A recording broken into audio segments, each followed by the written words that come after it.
రైతుల ఖాతాలోకి రుణమాఫీ నిధులను తెలంగాణ ప్రభుత్వం జమ చేసింది. ఇవాళ 11,50,000 మంది రైతుల ఖాతాల్లోకి నిధులు విడుదలయ్యాయి. మొత్తం రైతుల ఖాతాల్లోకి 6,098 కోట్ల నిధులు చేరాయి. ఇక రెండో విడతలో ఈ నెలాఖరులోపే 1,00,000 రుణమాఫీ కానుంది. ఆగస్టు దాటక ముందే 2 లక్షల రుణమాఫీని పూర్తి చేస్తామని ప్రభుత్వం ప్రకటించింది. రైతు రుణమాఫీకి మొత్తం 31,000 కోట్లు ఖర్చు చేస్తున్నట్లు సర్కార్ తెలిపింది. రుణమాఫీ నిధులను వేరే అప్పులకు జమ చేయవద్దని ఇప్పటికే బ్యాంకర్లకు ఆదేశించింది. రుణమాఫీ నిధుల విడుదల సందర్భంగా ముఖ్యమంత్రి రేవంత్ రెడ్డి గురువారం సాయంత్రం రైతులతో వీడియో కాన్ఫరెన్స్లో మాట్లాడారు. వారి ఇబ్బందులతో పాటు రుణమాఫీ నిధుల జమ గురించి వివరాలను అడిగి తెలుసుకున్నారు. ఈ సందర్భంగా సీఎం ప్రత్యేకంగా మాట్లాడారు. రైతు రుణమాఫీ విషయంలో ఇచ్చిన మాటను నిలబెట్టుకున్నామని ముఖ్యమంత్రి రేవంత్ రెడ్డి చెప్పారు. నాడు తెలంగాణ ఇస్తామని కరీంనగర్ గడ్డపై నుంచి సోనియాగాంధీ హామీనిచ్చారని గుర్తు చేశారు.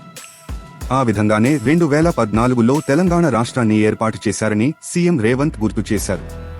రాజకీయంగా నష్టం జరుగుతుందని తెలిసి కూడా ఇచ్చిన మాటను నిలబెట్టుకున్నారని చెప్పారు. 4 కోట్ల ప్రజల ఆకాంక్షను నెరవేర్చిన ఘనత కాంగ్రెస్ పార్టీదని చెప్పారు. గత ప్రభుత్వం రుణమాఫీ పేరుతో రైతులను తప్పుదోవ పట్టించదని సీఎం రేవంత్ రెడ్డి విమర్శించారు.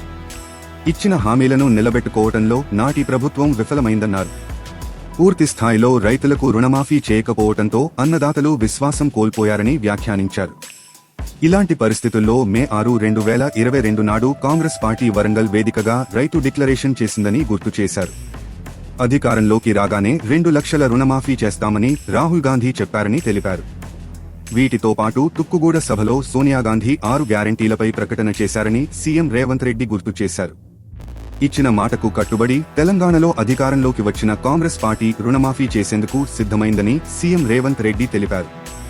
ఇందులో భాగంగానే ఇవాటి నుంచే నిధులను జమ చేస్తోందని పేర్కొన్నారు.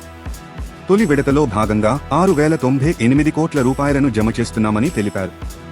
ఈ ప్రక్రియ సవ్యంగా జరిగేందుకు సహకరించిన అధికారులకు సీఎం రేవంత్ రెడ్డి ప్రత్యేకంగా కృతజ్ఞతలు తెలిపారు. ఇవాటి రోజు నా జీవితంలో మరుపురాని రోజు. ఈ రోజును నేను ఎప్పటికీ మర్చిపోలేను. రైతుల ఖాతాల్లోకి నిధులు జమ చేసే అవకాశం దక్కింది. ఇంతకీ అవకాశం వచ్చినందుకు చాలా సంతోషంగా ఉందని సీఎం రేవంత్ రెడ్డి అన్నారు. ఓవైపు గత ప్రభుత్వం చేసిన అప్పులు ఉన్నప్పటికీ వాటిని అధిగమిస్తూ సంక్షేమ పథకాలను అమలు చేస్తున్నామని సీఎం రేవంత్ రెడ్డి తెలిపారు. ఇదిలా ఉండగానే అధికారంలోకి వచ్చిన 8 నెలల కాలంలోనే రైతుల రుణాలను మాఫీ చేస్తున్నామని పేర్కొన్నారు.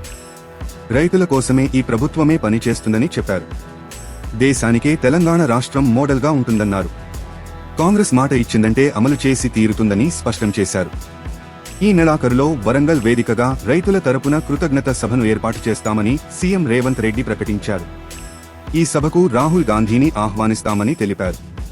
అనంతరం పలువురు రైతులకు రైతు రుణమాఫీ చెక్కులను అందజేశారు.